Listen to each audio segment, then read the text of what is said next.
antidote to keep us afloat, moving towards the future. What up, Groove Fam? How we doing? How we feeling? It's a beautiful Monday afternoon. We're here with the homie Jam. Hey, how what you up, doing, what up? my man? Doing well. How are you? Good. I'm doing good, brother. I'm doing Right good. on. Okay, so Monday. How's it going? How you feeling? Manifestation Monday. Manifestation it's a good one. Monday. It's I like a good that. day. A lot of good stuff is in the flow. Right on. Yeah, we got. What are we manifesting into today? Today I was just like on the grind. I like ordered some new CDs because we got this really big festival happening on 420 Days on the Green. Right on. I'm playing right on. with Sublime, with Rome, Yes, Dirty Heads, Sublime's Catastro, Bikini Trill, bunch of bands, and so we're doing that. So I ordered some new CDs, got some new merch on the way. Right on. Right on. Got some cool designs coming out. Pick up soon. some merch. Where can they pick up merch at? Jamnowmusic.com. Be there, get his merch. Yeah, we're gonna have a pre-order sale going on sometime next week, and it's gonna be epic. So Right on. Right a lot on. of groovy stuff is in the works. So Digging that. So Days on the Green. What are you most excited for with regard to that? dude, I'm just stoked because this is like one of the first festivals that we've played where like people are just like really supportive. Yeah. And like the event page is like blowing up. It's crazy. Right on. There's almost like 300 people saying that they're gonna like go to it, like that are going to the event page, and it's just like whoa, it's been it's wild. That's crazy. That's crazy. Yeah. So good energy then. Good energy Right for on. sure. So Right on. looking forward to that, and and a lot of just like really good local bands are playing too. Of course. My boys Fayuca are gonna be playing there. And Shout out Fayuca. Shout out Fayuca. So they just dropped a new single, and it's really really good. So go check it out. It's awesome. So. Right on. Well, we appreciate the good energy you brought into the studio today. Likewise, bro. That said, tell me, what's the most interesting thing about you? Oh, dude. The most interesting thing about me is probably hanging out with you guys today. You know? Really? No, I don't know, man. That's a big question. The most interesting thing about me. Feel free to take your time too. There's no rush. I don't know. That's like, it's an interesting question. Dude, I don't know. That's a big question. It's like, I guess the most interesting thing would just be like, I love hiking. I love writing music. I love meditation. I love hanging out with like cool people and good people, and so yeah, totally. Right on. What is it about your personality or your life experiences that have drawn you to become this person who enjoys those sort of intricacies of life? Yeah, man, this is getting deep. That's the direction we want to I go. love it, man. That's where it's at. That's where it's at. Man, it's just like life is it's a wild ride, and it's a roller coaster, and it's also like a beautiful, painting that's just like coming to fruition on its own accord. But at the same time, it's like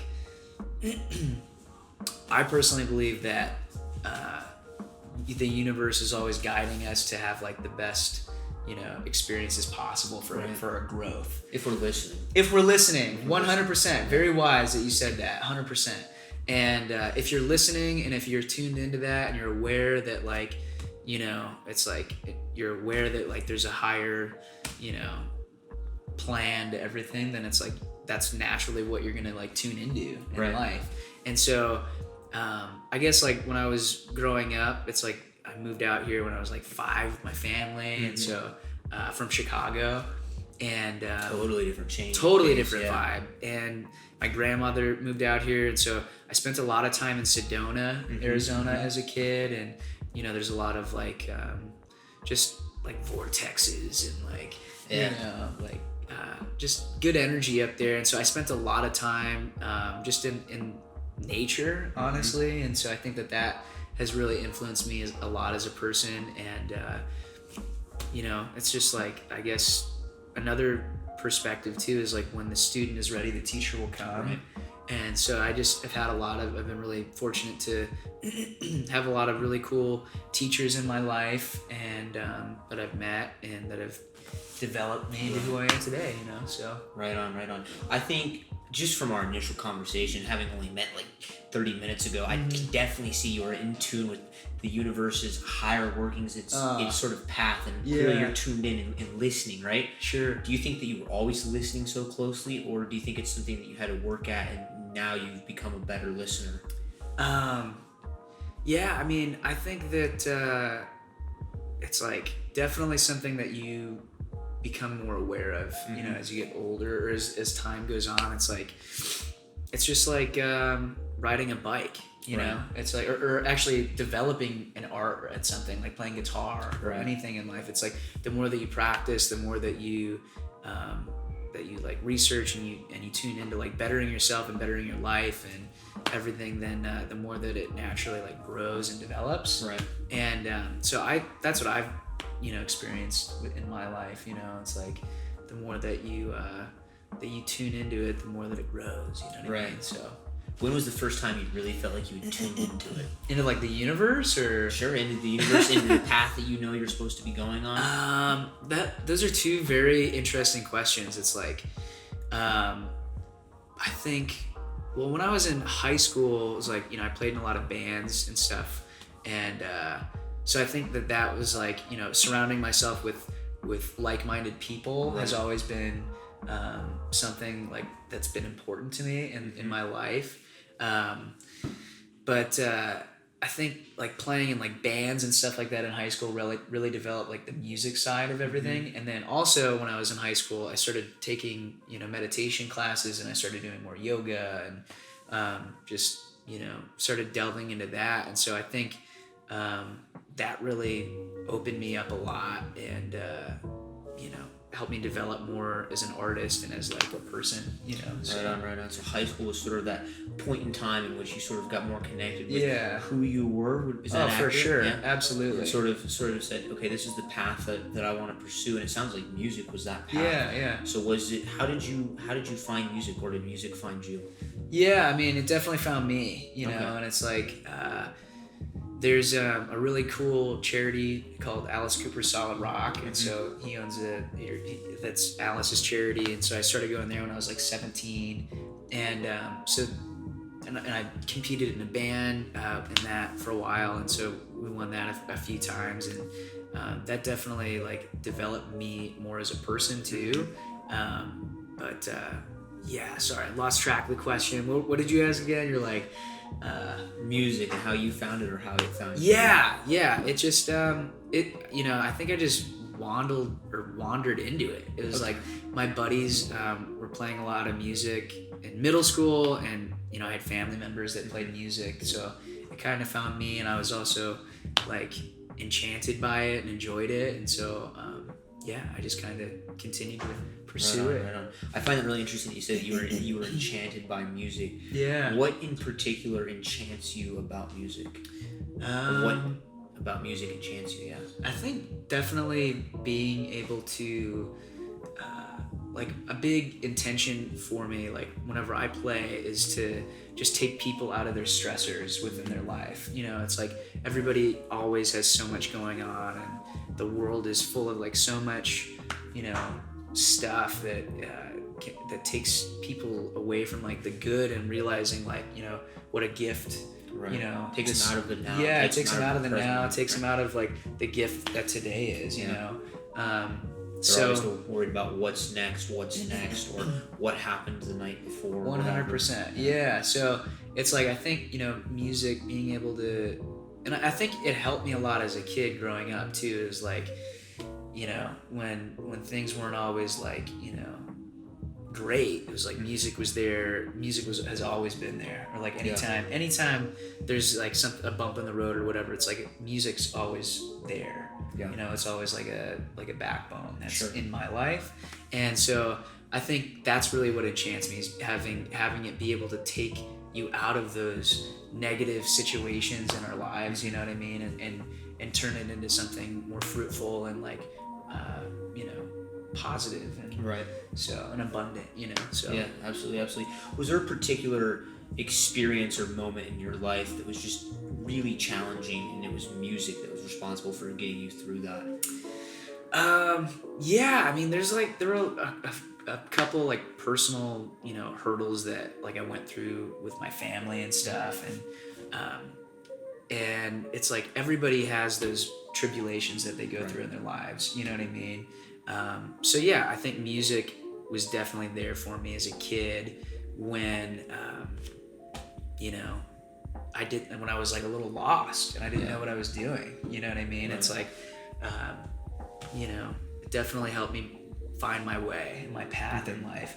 And I think like my dad, he always told me growing up, he was like, you know, life's too short. You know, I don't care what you're doing in life as long as you're happy. If you're happy, that's the most important thing. You know what I mean? So if you're like, you know, if you're a janitor but you're playing music and you're super happy, then that's what matters. You know what I mean? It's like as long as you're living a happy life, then you'll be able to share that with other people. You know what I mean? Yeah, you'll be able to transfer good energy, which frankly I think we need more of in today's day and age. Absolutely. So, you know, and I think as a teenager, it's like I think that age is a really, it's like, you know, you're figuring out who you are as a person, and, you know, it's like, I think that music definitely was there to, you know, help me grow. Right. So it's definitely offered you sort of a foundation to build off of, but as a place to provide comfort when things are going sort of maybe not as planned, or it's just not the best day in the world. Yeah, absolutely. Right for sure. Right I think that's awesome that you found something that is an outlet for you as well as a place of comfort. I think that sometimes a lot of people don't always find something that provides them with a sense of comfort or a place to express themselves. How do you think people can find a place to express themselves? Yeah, and why is it important? How? I think I don't mean to correct you. I think a better question would be why. Why? Yeah. You know, like why find something to express yourself? You know what I mean? Because it's like, you know, it's like how you can do that. It's like you could find that in art and music and reading and a million things. But why is like, you know, it takes you out of, you know, it brings life back into our lives. You know what I mean? It's like when you're at a rock concert and you're just dancing and you're living and you're living and loving the moment. It's like that's living. That's life. You know what I mean?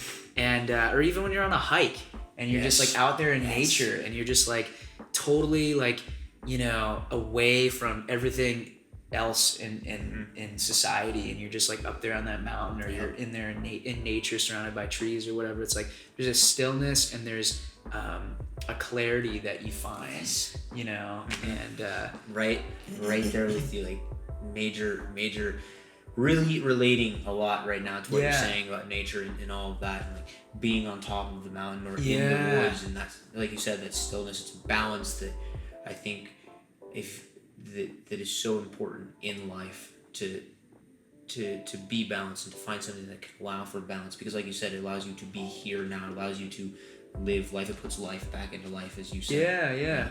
Totally. I think it's so important. Absolutely. Right on. Yeah. So let's kind of segue back into the music. Yeah. When did it really start taking off for you?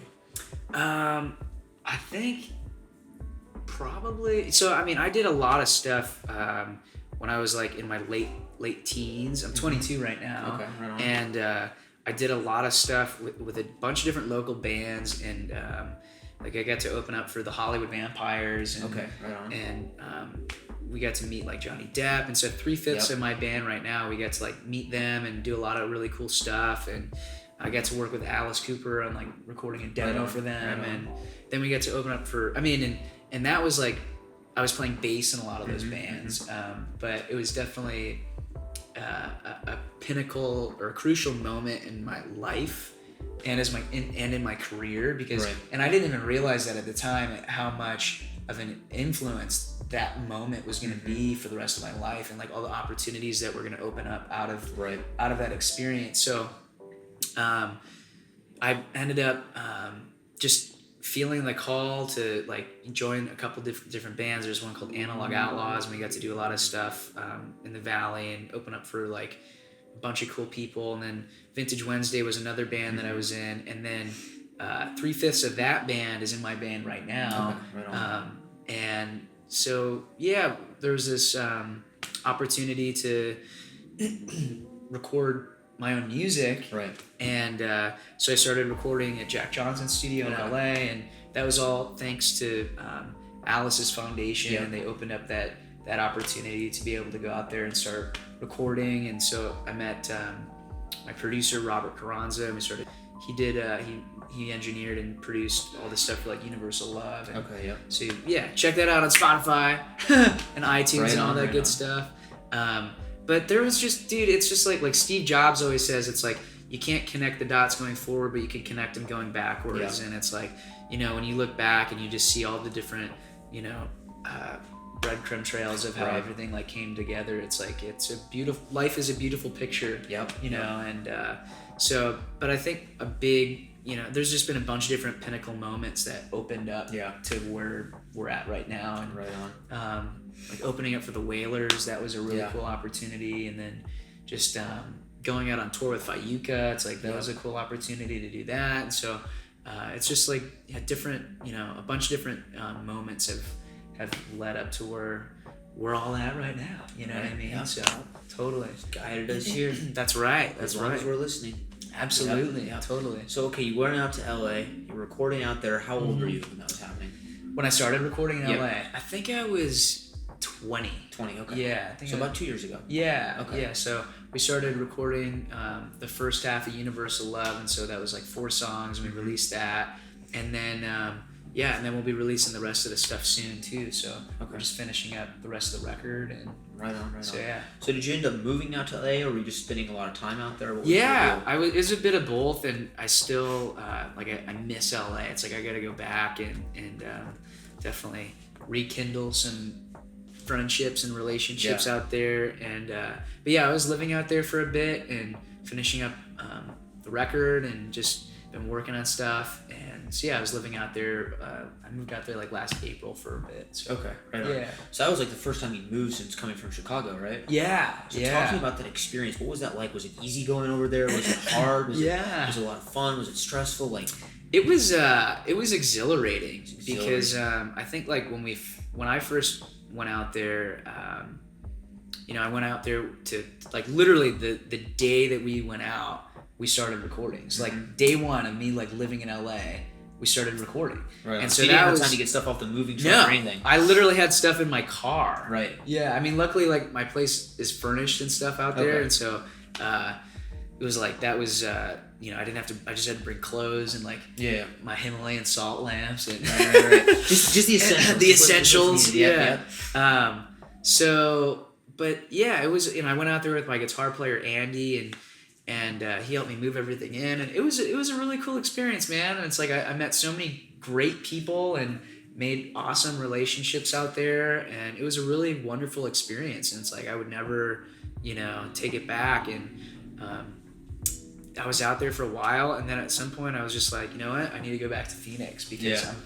I need to get my band rolling. You know what I Right. mean? And like all the guys are out here, and so I wanted to kindle that. And there's a really great indie scene out here too. There is. It's hidden, but it's there. Yeah, and I felt that too. Yeah. You know, I was like, it. I don't want to sound like egotistical or anything here, but I felt like when I moved to LA, it was almost like bands started breaking up, like just stuff started like There's drama. There was no. It was just No? like no, not drama. Just like I felt like Phoenix. I detached from the scene a little bit, and it was like, and I was like, man, I want to get back into that. You know what I see mean? what you're saying. It wasn't bands were breaking up in LA, but it was as you left. Well, no, it was like bands were breaking up in Phoenix. Like Right. my old band, Vintage Right. Wednesday, they kind of Gotcha. fell apart, and I was like, wow, like I didn't think that they were gonna like, you know, dismantle. And so, but it's all good because it's like, you know, they're all doing their own things, and we're all being like creative and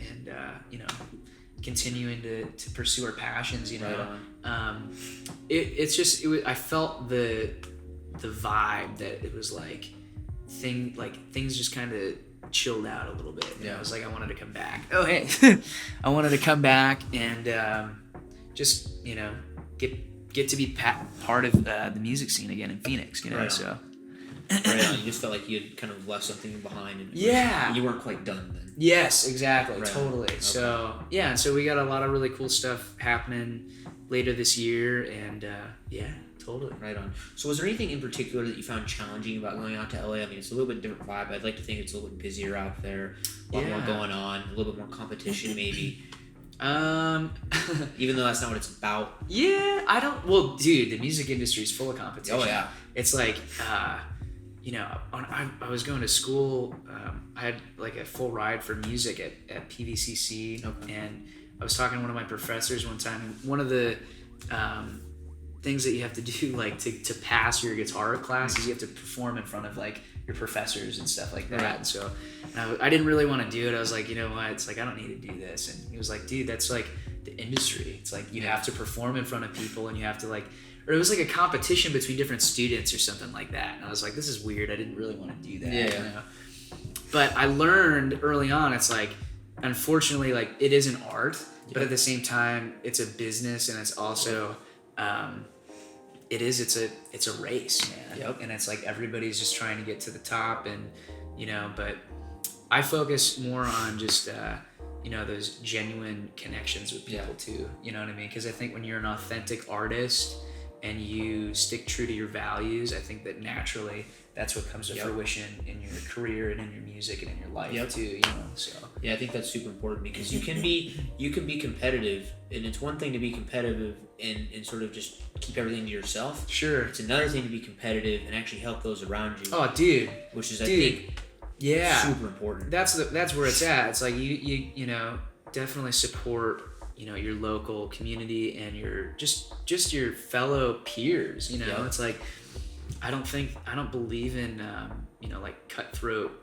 like being cutthroat. You know what I mean? It's like I know that it can be that way at times, in anything in life, but it's so much more fulfilling to to bring those people up with you as you grow and as you continue to flourish and thrive, so. Yep. I think that kind of just ties back into something that my parents said it when I was a kid, and I mean, I'm sure a lot of other people have heard this, but the golden rule, do unto others as you like others. 100%. 100%. Absolutely. Really good way to live your life. Totally. Yeah. Definitely agree with you down to the T with that, Will, so. For sure. Right on. So let's talk a little bit about the challenges you've had with music, just as you sort of like grown in the industry and just sort of moved on to bigger things and kind of come from your foundation to where you're at now. What do you think has been sort of the single most challenging set of experiences or thing that you've come across?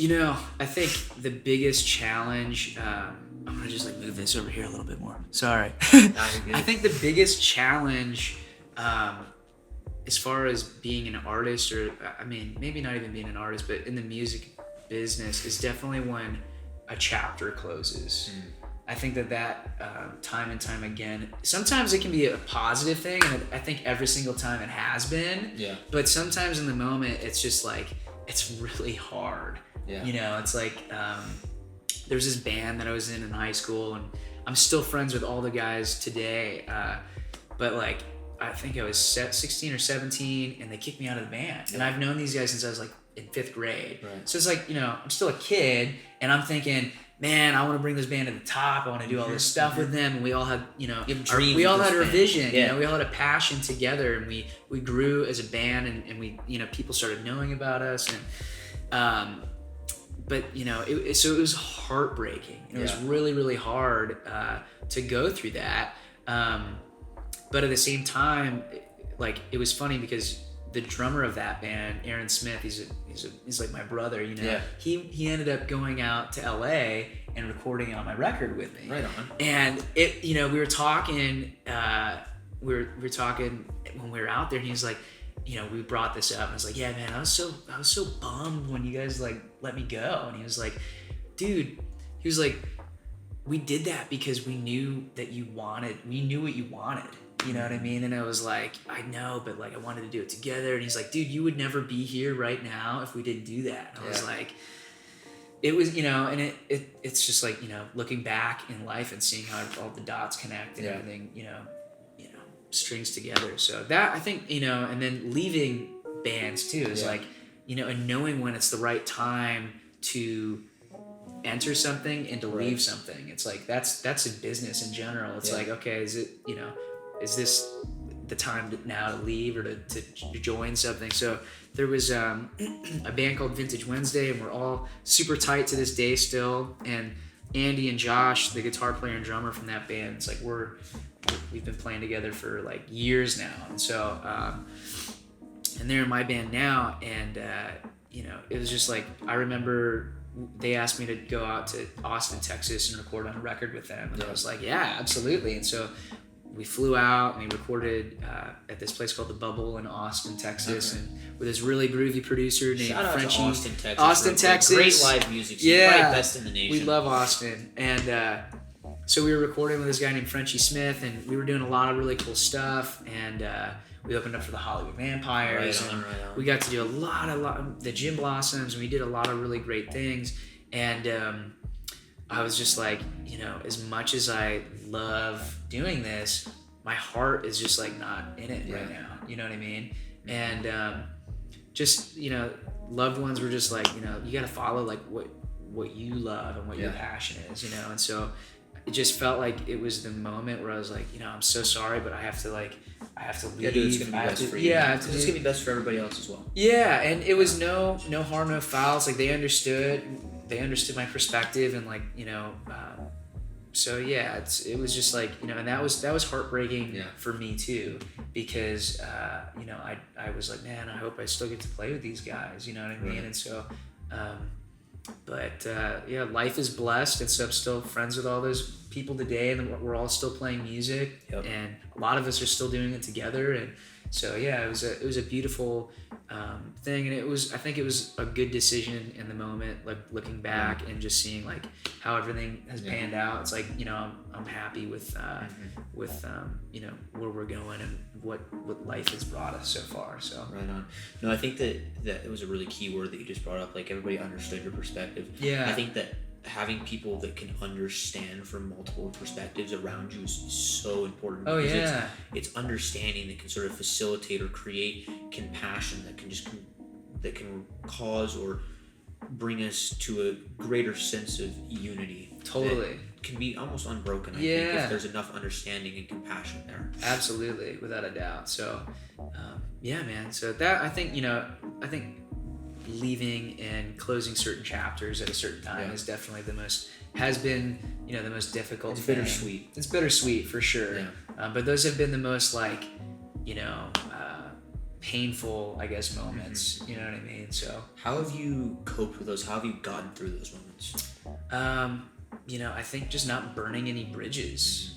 I think that's gotta be delicate balance. Well, and I remember, definitely a delicate balance. But I remember in that first band that I got kicked out in, it was like I was like done. I was like devastated, you know.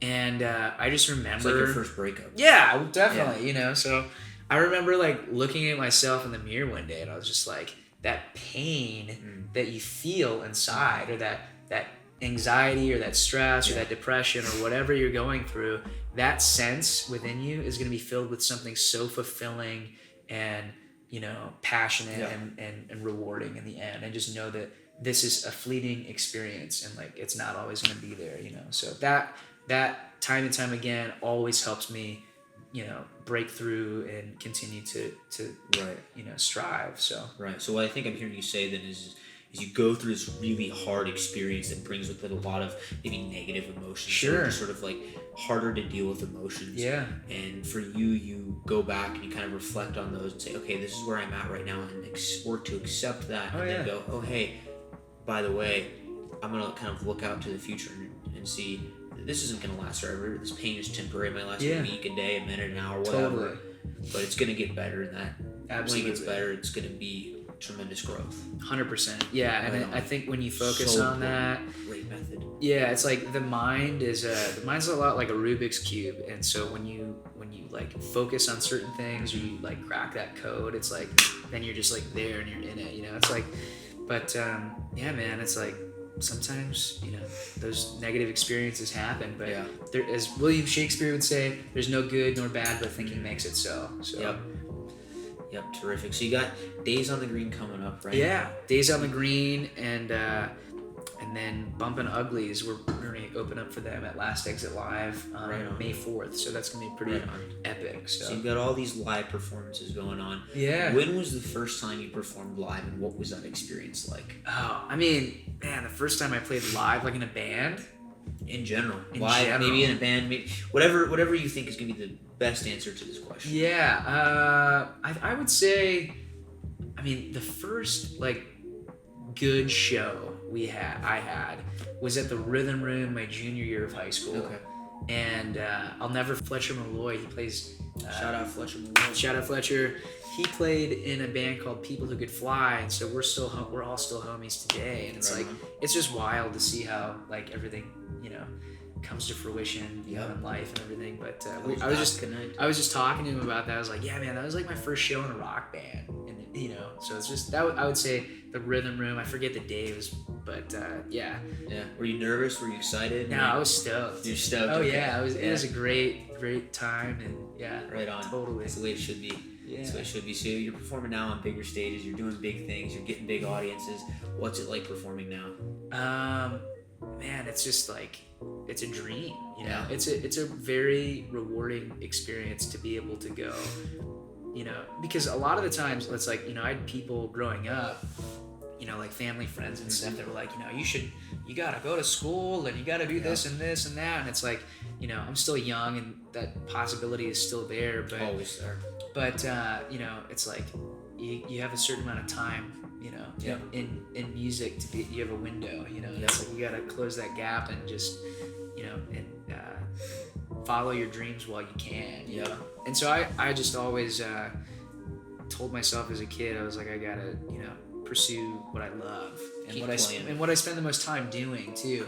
It's like I spend more time than not like practicing and playing music. You know what I mean? And that's like what I wake up, I just start like breathing music. You know, and so to play on like big stages and to meet your and to meet your idols and your heroes, it's like it's wild. It's really it's an incredible experience for sure. And it's humbling, and it's also kind of like as cliche as it sounds, it's like can somebody just like pinch me right now? Like, is this like legit? Yeah. Like I remember like when I met Johnny Depp the first time, I was like, what? Like it didn't even like, I was like, this is weird, Hey, you're not seeing him on screen, you're like, he's there in the flesh. So it was pretty wild, and he was a super nice guy. It's like, I know a lot of people have so much crap that they say about Johnny Depp, but dude, that guy is one of the most like kind people. And it's like when he's there in the moment, it's like you get to talk to him and meet him, and he let me play his guitar and stuff, and super nice dude. And so yeah, to have those experiences, man, I just feel so blessed. So grateful, and it's like it's honestly a dream. It really is. It's a dream, and to play in front of like huge audiences, and just like to look out and see like thousands of people. It's like it's a really, really cool experience. It's So, probably very surreal. Oh yeah. It's energizing too. It's like. It's probably my ego. There's a connection. It's my ego. No, but I mean, they're giving you energy. You're giving them energy. It's a symbiotic relationship. Exactly. Yeah, for sure. So, yeah, man, it's a beautiful thing for sure. Right on. So we're getting close to the end of our time. I got a couple like brief questions for you. Yeah. What advice do you have for musicians, kind of on the come up, musicians that are getting some new opportunities? Like, what advice would you give somebody who was in your feet 2 years ago? Or in your shoes 2 years ago? Yeah, so it's funny that you asked that. It's like I was playing at Alice Cooper's golf tournament a few years ago, and I was like, Alice, if you could attribute anything to your success, what do you think it would be? And he was like, you have to believe in yourself. And so many people, and even yourself sometimes, it's like sometimes you'll doubt what you're doing. It's like, am I doing the right thing? Or you'll question it. And it's like, you know what? If you just say in your mind, it's like, I believe in myself, I believe in what I'm doing. And you stay true to your convictions, I think that's going to open up a lot of doors, and it's going to open up a lot of opportunities. And it's like whatever the mind can conceive and believe, it can achieve, in the wise words of Napoleon Hill. So it's like, when you believe it, you can see it. And so yeah, man. Right on. Why do you think that's so important? Why should somebody believe in themselves? Well, it's like if they want to see their dreams achieved. I mean, it's like, if you don't do it, who else is going to do it for you? Because it's like, there's this great guy named Wayne Dyer. I don't know if you've ever heard of him, but they called him the father of motivation. Okay. He's a big influence on me. He has this saying where it's like, if you if you want to give somebody love, Yeah. or you want to give somebody like oranges, Yeah. and you don't have any oranges to give, or you don't have any love to give, then you can't do that. Right. So if you don't have belief and you don't have conviction within yourself, if you don't have that, you know, that even if you fake being confident, it's like, you know, I was just reading a thing the other day. It's like a lot of the times when you just like fake being confident, people can't tell.